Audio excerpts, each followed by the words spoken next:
Bem, Genuíno, nós hoje vamos falar sobre vários assuntos. Você deu uma entrevista recente aqui para o 247. Eu queria voltar a esse assunto e queria começar falando desse episódio de hoje, que envolve o general Gonçalves Dias.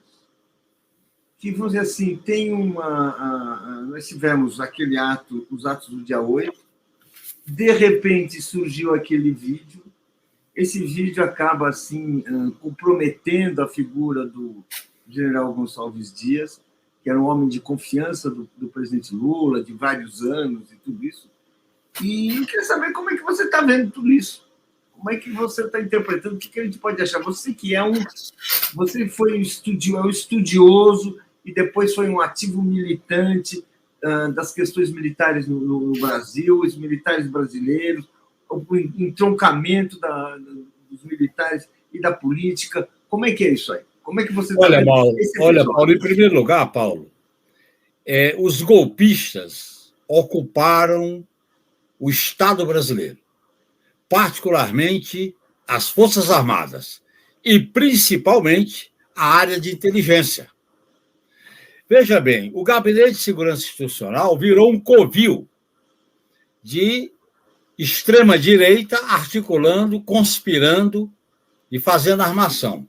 Eu estava no parlamento quando o Gabinete de Segurança Institucional foi criado, cujo primeiro-ministro foi Alberto Cardoso, e participei da discussão da lei que criou a Agência Brasileira de Inteligência. Veja bem, nós apresentamos várias propostas que foram derrotadas. Qual é o problema central que está por trás dessa questão do Gabinete de Segurança Institucional? O Gabinete de Segurança Institucional ele é o acesso dos militares ao centro do poder.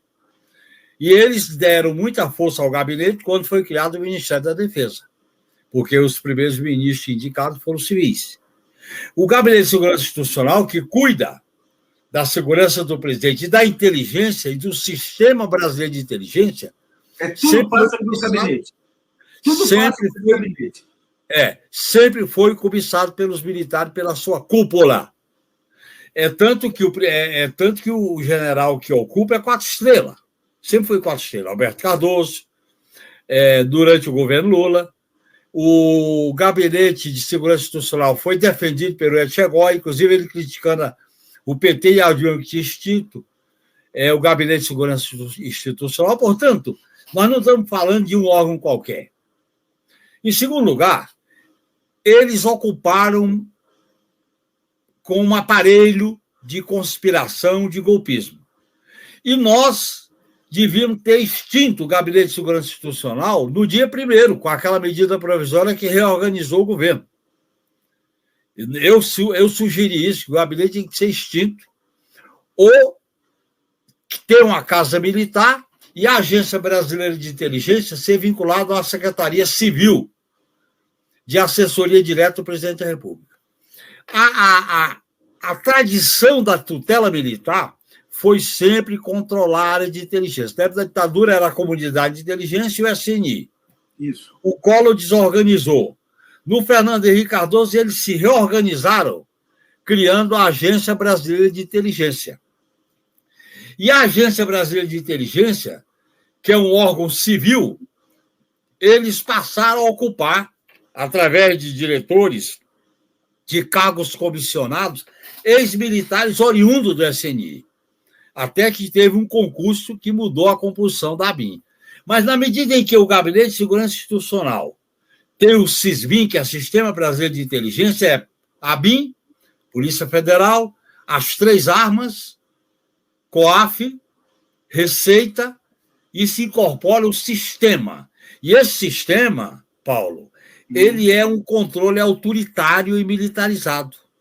E quando a Dilma extinguiu o Gabinete de Segurança Institucional e ele foi recriado com o golpista Michel Temer, cujo ministro foi o Sérgio Etchegói, eles fizeram do Gabinete de Segurança Institucional um grande centro articulador. Por isso que estava lá o general Heleno, homem de confiança e um dos protagonistas. O Heleno já estava lá. Já estava lá. Ele estava... o Sérgio Etchegói, que criou. O general Heleno foi indicado para o Gabinete de Segurança Institucional após a eleição do inominável. Qual foi o problema? É que o gabinete tinha que ter passado por um desmonte, tinha que passar por uma limpeza. O gabinete tinha que ter sido extinto na medida provisória que reorganizou o governo. Por quê, Paulo? A inteligência não pode ser militarizada. Você tem 3 áreas de inteligência. Tem a inteligência judicial, para efeito de processo. Tem a inteligência militar, de acordo com a política de defesa nacional. E tem a inteligência de Estado, que é aquela que assessora o presidente da República. A inteligência que tem hoje no Brasil, primeiro que ela é ineficiente, ela é confusa e ela ainda está com aquela visão da arapongagem, da perseguição, do inimigo interno. Militarizada, né? Ela é militarizada. Militarizada. É que os militares nunca abriram. Você deve estar lembrado que no início da transição saiu um documento atribuído ao GSI do Heleno, do general Heleno, parece que foi divulgado pelo site Metrópole, em que eles advogavam algumas exigências do novo governo. Não mexer no 142 sobre o papel das Forças Armadas, não extinguir o Gabinete de Segurança Institucional, não combater o espírito da família militar e não mexer na doutrina de orientação das Forças Armadas nas escolas militares. Esse documento foi divulgado. Portanto, não mexer na tutela, né? Não mexer na doutrina quer dizer não mexer na tutela. Na tutela. O que acontece? O que acontece? Havia uma conversa, o governo, não é por acaso que o nosso governo não teve equipe de transição, nem na inteligência, nem nas Forças Armadas, você sabe disso. Não teve transição nem da defesa, nem na inteligência. Aí, houve uma certa composição para manter o Gabinete de Segurança Institucional e foi para lá o general Gonçalves Dias, que não era da área de inteligência, não era especialista em inteligência, não tinha a cultura de inteligência, foi para lá. E, no meu modo de entender, ele ficou no fogo cruzado. Ora, ele era leal ao Lula, ora tinha o corporativismo do espírito militarista. E acontece o seguinte, assim como a 8 de janeiro proporcionou o Lula demitir o comandante do Exército, a divulgação dessas fitas, que não foram apresentadas ao Lula, aí houve uma quebra de lealdade, porque ou você tem lealdade com quem trabalha com a inteligência ou não tem inteligência. E as fitas não foram apresentadas ao Lula. Por outro lado, o Gabinete de Segurança Institucional não se adaptou rapidamente, numa semana, não se preparou durante uma semana, tinha que ser uma semana, logo após a posse, a mudar tudo, demitir todo mundo, fazer uma limpeza, fazer aquilo que a gente advogava, que era desbolsonarizar. A desbolsonarização tinha que começar pela área de inteligência, porque a área é sensível, Paulo. É a área da informação, é a área da conspiração, é a área das ameaças, principalmente em época de fake news de internet. A inteligência passa a ser a área sensível. E, no meu modo de entender, a gente deixou essa área de lado.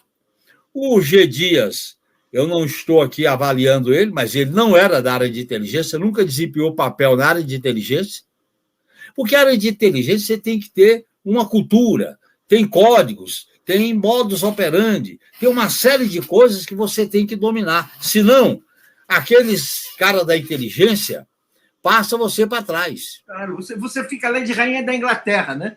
Claro, exatamente, é. Você fica ali, então. O problema todo é que a revelação das fitas proporcionou ao Lula uma oportunidade histórica de desmilitarizar o Gabinete de Segurança Institucional, segundo, extingui-lo, no lugar dele cria a Casa Militar, que é para cuidar da segurança do presidente, aí bota um general de divisão e não 4 estrelas, porque o Exército sempre quer um 4 estrelas ali ao lado do presidente, no gabinete logo abaixo do presidente, ou logo acima, parece que é acima, é o 4º. Veja bem, é a expressão da tutela, porque eles estão no centro do poder.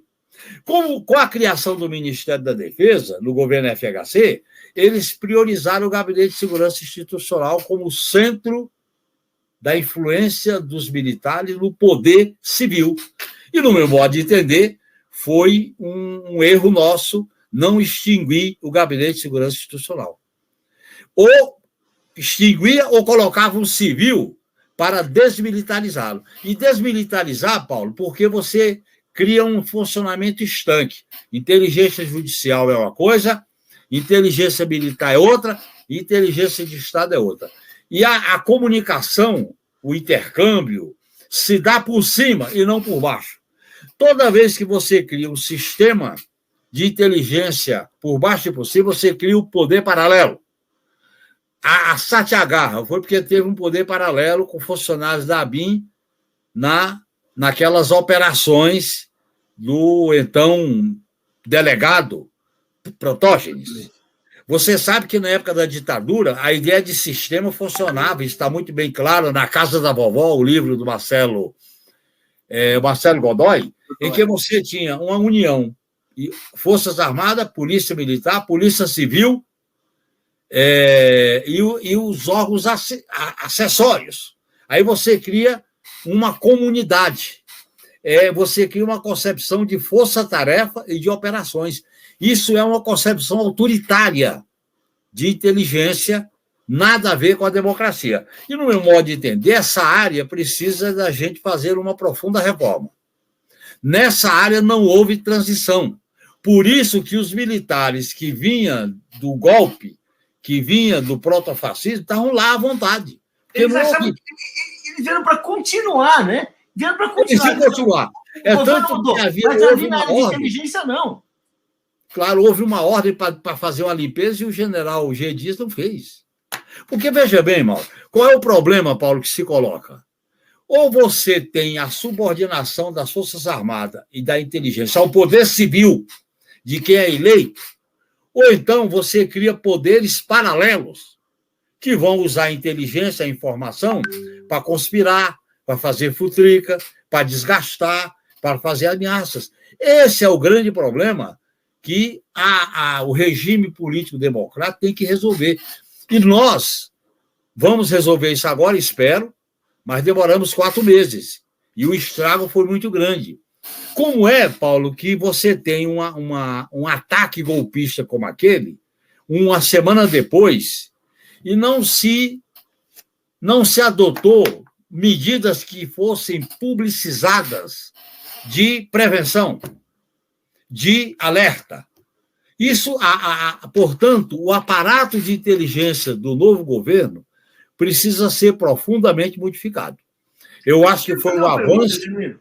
Uma pergunta assim, justamente sobre a investigação sobre o dia 8, que me pareceu uma investigação burocrática, sem uma preocupação, sem uma linha política. Quer dizer, o que aconteceu no dia 8? Foi um golpe ou foi uma anarquia?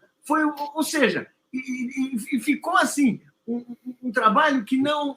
Justamente um trabalho que ia acobertar as pessoas, e esconder os responsáveis para justamente manter esse poder paralelo. Ou seja, é uma investigação assim, os próprios cúmplices investigando a si mesmos. Mais ou menos isso. Né? Foi isso mais ou menos isso. Agora, Paulo, vamos fazer do limão à limonada. Tá. Como é que faz? Como é que faz? Primeiro, esta CPI tem que ter foco. Qual é o foco dela? Os golpistas dentro do aparelho de Estado, militares ou civis, e vamos investigá-los. Segundo, vamos ter acesso a toda a investigação dirigida e conduzida pelo ministro Alexandre Moraes. 3, vamos atingir os financiadores e articuladores do atentado golpista de 8 de janeiro. E é claro que isso tem que investigar também omissões, tem que investigar também conivência neste processo. E eu acho que já se tem algum avanço quando os militares, particularmente 3 generais e 80 militares, foram ouvidos no inquérito da Polícia Federal e não no inquérito policial militar. Isso é um passo, mas nós temos que avançar muito mais. A outra questão, o Lula tem que extinguir o Gabinete de Segurança Institucional. Por quê? A ABIN está na Casa Civil. Tá certo? Na medida em que a ABIN está na Casa Civil, e ela agora tem condições de aproveitar os concursados, talvez fazer novos concursos para os funcionários da inteligência, ela vai ter uma subordinação ao ministro civil. Eu preferi que fosse uma secretaria vinculada ao presidente da República. Porque o presidente da República tem que ser municiado de informações, de dados. Imediatamente municiado, né? Imediatamente, ele não pode ser o último a saber. Imediatamente, é o primeiro a ser informado, é o primeiro a saber. Já viu, né? Não pode ser o último. Quer dizer, se tinha uma fita e o presidente pediu e não teve acesso, imagine. Alguém teve acesso e guardou a fita, né? Alguém teve acesso e guardou a fita, né? Guardou a fita e usou no momento adequado para fazer política com ela. Qual é o momento adequado? A instalação ou não da CPI do 8 de janeiro. Eu acho que nós temos que botar um time de peso, um time experiente, e fica uma coisa, Paulo. Governar após o estrago do inominável é governar em clima quente, é governar em enfrentamento, é governar lutando. Não adianta a gente se acomodar, não adianta a gente achar que é paz e amor, não adianta a gente achar que está tudo caminhando no sentido das virtudes que o Lula tem em profusão. Não é assim. Nós temos que ter uma atuação mais ousada. Nós não podemos ter ilusão nesses adversários que fizeram o que fizeram. E, de uma certa maneira, houve um certo passar a mão na cabeça. Aquelas cenas do Palácio do Planalto é passar a mão na cabeça, vendo as coisas ali. O que um general tinha que fazer ali? Dar ordem de prisão. Se eles iam obedecer ou não, mas dava ordem de prisão. Entrou ali, dá ordem de prisão para todos os subordinados que estavam ocupando o Palácio do Planalto. Então, eu acho que nós temos que restabelecer, nesse caso aí, a autoridade do Poder Civil para conter. Porque, veja bem, eles fizeram 8 de janeiro. Agora eles querem fazer uma disputa de narrativa em torno de quem promoveu os atentados. Aí eles criam um clima de instabilidade como se o golpe tivesse que ter continuidade de outra forma, de outra maneira. Então, nós temos que fazer um enfrentamento mais sofisticado. Por isso que eu acho que dá para a gente fazer desse limão limonada. Botar esse assunto na pauta. E qual o lugar da CPI nesse processo? Você acha que a CPI pode ser um instrumento a favor da democracia, a favor do restabelecimento da ordem, considerando que tem uma oposição golpista que pode ser acabar majoritária na CPI? Como é que é isso? Nós vamos ter um enfrentamento na CPI entre os que defendem a democracia e os que defendem o golpe. E vamos polarizar. Vamos ter competência. Vamos ter uma assessoria de alto nível. Vamos botar lá deputados e senadores que topem a briga. CPI, Paulo, você cobriu algumas, é o lugar de briga, de enfrentamento. É só a última, ver a última, que foi a CPI da Covid. E não vamos ceder a chantagem, não vamos ceder a essas ameaças, seja militar ou civil. E, no meu modo de entender, as instituições de segurança do Estado foram contaminadas. Polícia Federal, nós não podemos ter a ilusão que toda ela é democrática. Não é, tem que fazer limpeza lá. ABIN, olha bem, temos que estar de olho aberto. Gabinete de Segurança Institucional, o melhor é extinguir. Forças Armadas, nós temos que continuar lutando para combater a tutela militar, que é a revogação de parte do artigo 142, desmilitarizar a segurança pública, ter um novo padrão de doutrina a partir de uma política de defesa nacional que estabeleça objetivos e parâmetros para a reestruturação das Forças Armadas em outro patamar. E aí, essa luta tem que ter continuidade. Por quê, Paulo e Sara? O centro articulador do golpe se deu dentro das Forças Armadas. Por que em todos os quartéis tinha acampados? Por que em todos os acampados tinha a conivência ou o apoio dos comandantes de área? Inclusive o aqui de São Paulo, que depois virou comandante do Exército. E aquele acampamento em Brasília, que não foi... Eles não foram presos na noite do golpe de 8 de janeiro. Portanto, eu acho que nós temos que ser... Essa desbolsonarização tem que continuar. E agora o foco é a área de inteligência. Paulo, nós estamos tendo oportunidades históricas. Nós não conseguimos mexer nessa área de inteligência na transição da ditadura para a democracia. Foi um aventureiro que extinguiu o SNI, Fernando Collor de Mello. Vamos deixar claro. E agora nós temos uma oportunidade histórica, que é fazer uma reformulação profunda no aparato de inteligência do Estado brasileiro.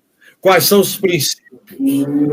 Essa inteligência da perseguição, tira a inteligência da futrica, tira a inteligência do conceito de inimigo interno, tira a inteligência de espionagem de movimentos sociais, tira a inteligência da intriga, que sempre vê os movimentos sociais, a esquerda e o povo como inimigo, e aí você trabalhar com a inteligência, primeiro, inteligência como assessoramento de alto nível para as decisões do chefe de Estado e chefe de governo. Segundo, aperfeiçoar os mecanismos de controle feito pelo Congresso Nacional, que, aliás, Paulo, a comissão de controle da ABIN aquilo ali é para fazer de conta.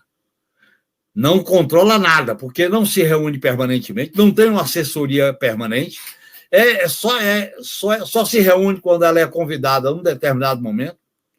Nesse período todo, nunca se reuniu, esse período do governo do inominável.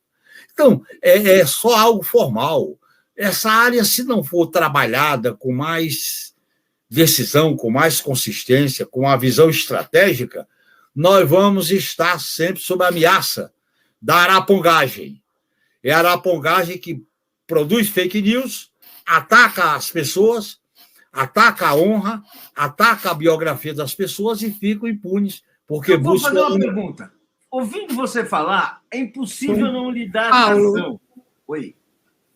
Fala, Sara. Oi, é que eu queria só... A gente tem 6 minutos, e aí eu preciso ler o comentário da audiência, alguns comentários, e aí eu vou emendar no outro questionamento, tá? Desculpa aí te interromper. A Regina Lissman fala assim, genuíno hoje o Congresso... Deixa eu ler aí, eu te passo a palavra. Genuíno hoje o Congresso é cenário de absurdos, baixo padrão de parlamentares de direita que se limitam a serem agressivos.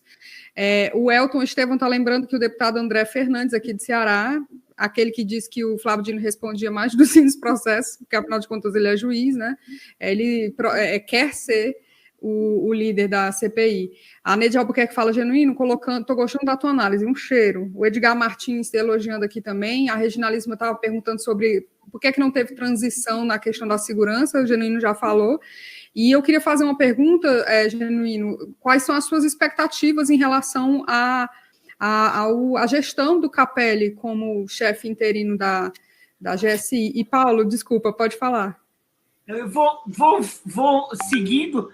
quais são as suas expectativas, mas eu diria, como fazer essa mudança, que não é uma mudança fria, é uma mudança em pleno curso da luta, como é que a gente consegue mudar o perfil da ABIN, da segurança, do aparato de segurança, assim, como é que faz isso? O Paulo, como é que faz?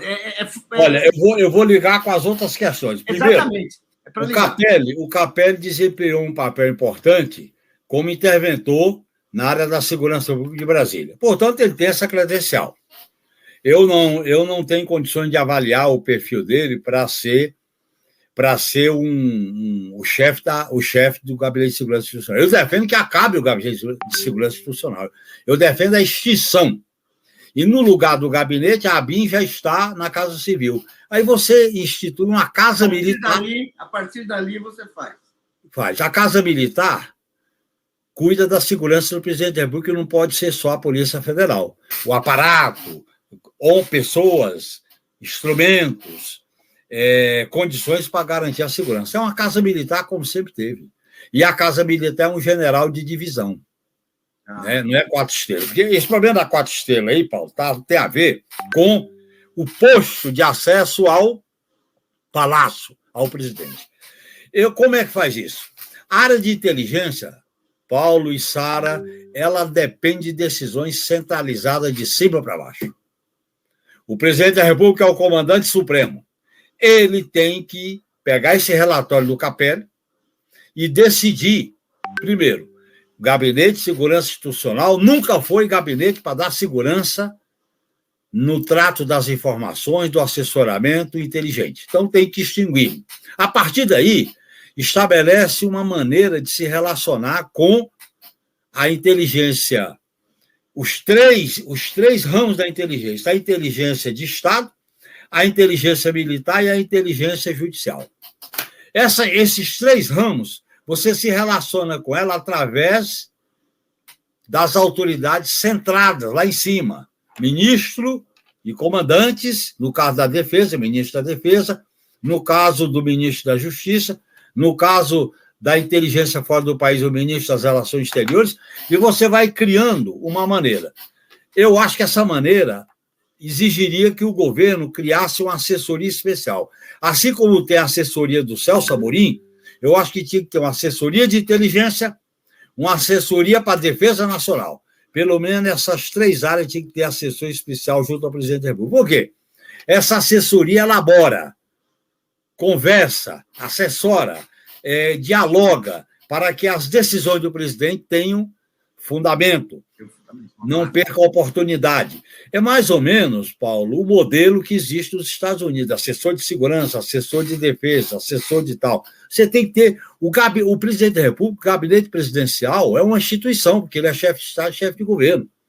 Então, ele tem que ter uma assessoria de alto nível para essas questões sensíveis, que eu cito. Relações exteriores já tem um. Defesa tem que ter um assessor e área de inteligência. Porque se você ficar trabalhando na inteligência sem ter um canal para chegar a quem de direito ou a quem deve usar aquela informação, para que serve? Não adianta botar a ABIN na Casa Civil e ela ficar lá trabalhando isolado do Palácio. A ABIN existe para assessorar o presidente da República. A lei que criou a ABIN é clara nesse sentido. Então, eu acho que o governo tinha que pensar numa política democrática de como tratar a inteligência. E, de cara, Paulo e Sara, tinha que fazer uma limpeza no Gabinete de Segurança Institucional. Aproveitar esse momento, fazer uma limpeza ampla, geral e restrita. E as pessoas do gabinete que pactuaram com o golpe serem investigadas e julgadas no inquérito do golpe de 8 de janeiro. Não dá para brincar nessa questão. A questão da inteligência, a questão militar, assim como outras, mas vamos pegar essas aí, ou você manda, ou você é mandado. Não tem meio termo. E eu acho que está na hora da gente aprender a dura lição. Vamos restabelecer a ordem. Vamos chamar o feito à ordem, como diz um amigo meu, que é meu irmão. Vamos chamar o feito à ordem. Não dá. O presidente da República, o chefe de Estado, soberano, comandante das Forças Armadas, não ter acesso a uma fita. Não dá. Seu último vai saber de muita coisa, né? Claro, isso é inaceitável. Mas é aquela história, Paulo. Você tem o corporativismo militar, a cultura militar, a família militar, o ambiente militar, os amigos militares. Isso cria uma conivência, cria uma espécie de apaziguamento, uma paricação. E a lealdade ao presidente da República, que é uma questão de princípio democrático, a lealdade ao chefe que é eleito, fica secundarizada. Isso cheira assim. Então, ele entra no Palácio do Planalto e vê aquela coisa, ele tinha que entrar lá e dizer: ordem de prisão para todos vocês. Se não ia obedecer, ficava claro a ordem de prisão. Não dá. Então, eu acho que o governo tem que aproveitar esse momento para tomar uma decisão estratégica. Tem apoio da sociedade nesse momento. Tem apoio da sociedade, tem apoio dos formadores de opinião, tem apoio de toda a esquerda e tem o apoio das instituições que estão investigando os atos terroristas, golpistas de 8 de janeiro. Não vamos ficar com medo de golpista da CPI. Não vamos ficar na defensiva. Vamos para cima. Nós fomos vítima. O país foi vítima.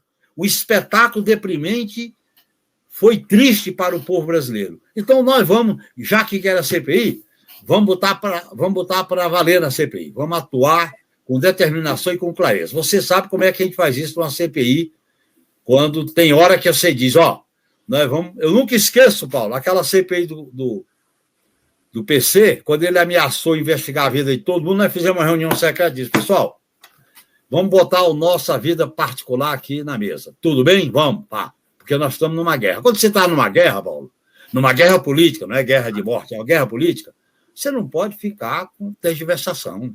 Você tem que deixar claro. E eu acho que o Lula tem que tirar a lição dessa experiência. Houve ilusão nos militares, houve compadrio com os militares, não quiseram contrariar os militares, mantendo o gabinete de segurança institucional. Aí a culpa não é do G. Dias. O G. Dias foi apenas o elo, né? O instrumento para manter o status quo do gabinete de segurança institucional. Aí botaram uma pessoa inofensiva. Tão inofensiva que entrou lá no dia dos golpes, dos atentados, e não fez nada. Não dá. Ficou ali perdido. Perdido, né, Paulo? Sim. Paulo e Genuíno, o Paulo fica triste nessa hora, a gente já passou, foi do tempo, infelizmente a gente só tem meia hora, mas prometo promover esse encontro aí de vocês dois num outro momento maior, tá, Paulo? Tá bom. Genuíno, obrigado, Paulo, muito obrigada, e aí eu vou me despedir de vocês e chamar que Genuíno? Joaquim agora. Tá muito obrigado, Sara, obrigado, Paulo, um abraço, hein? Vamos lá. Valeu.